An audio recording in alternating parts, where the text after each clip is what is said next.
What's up everyone, it's Bucky and welcome to your third Java tutorial. Now in this tutorial I'm going to be showing you guys how to download something called an IDE where we're going to be writing our Java code. So again, there's one more last thing I need you guys to download, I promise, and then we're actually going to be start programming Java. So in the last tutorial I showed you guys how to create a program in any notepad or any text editor and how you can run it from your command line. But the only problem with this, and it's kind of a big problem, whenever you have a program like this in a regular text editor, and say you have like 1,000-line program, whenever you try to compile it and run it, if something's wrong with it, you have no idea what's wrong and you don't even know where to look. Therefore, it's sometimes useful to get a better editor just for Java, made specifically. So that's why we need to download something called an IDE. And I'm going to show you guys how to do that right now. Go ahead and open up your internet browser and go ahead and click eclipse.org. And Eclipse is pretty much a special text editor for only Java. So once this loads, go ahead and on the main page you're going to see something called downloads. Go ahead and click downloads. Now this is going to give you a couple downloads to click from. What you want is either the first one or the second one. I got the first one just because it includes a little more. And go ahead, and if you're on Windows, go ahead and click Windows. And what this is going to do is it's going to download an Eclipse IDE, and that's pretty much a text editor for Java. I'll show you guys what it is in a little bit. But where it's going to be is if you go to computer and then go to wherever your downloads are, you're going to have something called a zip folder. What you need to do is extract. You're going to have a folder like this right here. What you need to do is right click it and press extract all. Then once you click extract all, it's going to give you a little wizard. Once you extract all that information, you're going to get a regular folder like this. This is pretty much like compressed stuff. And to get all the information out, you need to extract it. That's what you do with any zip folder, by the way. Now, once you have your regular folder, you can double click it, and now your Eclipse program is in this. And it's the little one that says application with a little Eclipse logo next to it. And what I did is I right clicked it and I created a shortcut, or you can press send to desktop, and this gives you, instead of having to go through your computer hard drive, you have a nice little shortcut on your computer right here where you can just click it and start writing Java programs. So again, it's just a basic download. I just want to show you guys, walk you through it a little bit. But once you do all that, you have the Eclipse program on your computer. So double click that and your Eclipse program starts running. Just select the default workspace, anyone is fine. And what this program does is allow you to edit code. So another cool thing about this, it has a compiler built right into it, so we can just run our code right from the same program and you don't have to mess around in the command line.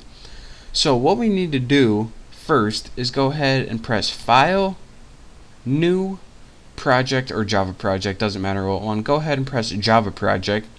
Now you need a project name.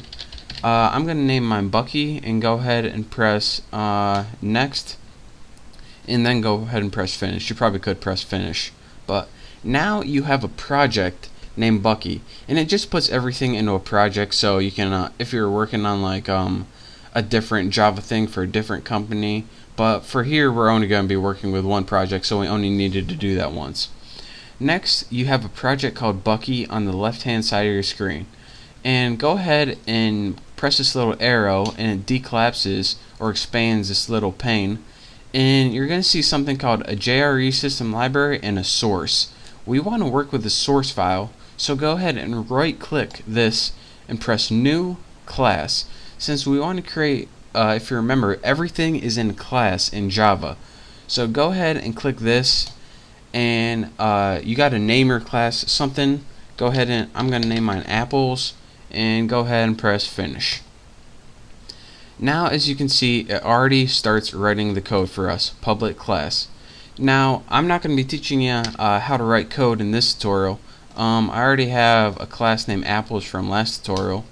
So I just wanted to get you guys set up in Eclipse in this tutorial. So let me go ahead and paste a program I already wrote. It's the same program I wrote in the last tutorial. And now once you have a program, I'm just going to show you guys how to run it, and then in the next tutorial I'm going to be showing you how to write everything.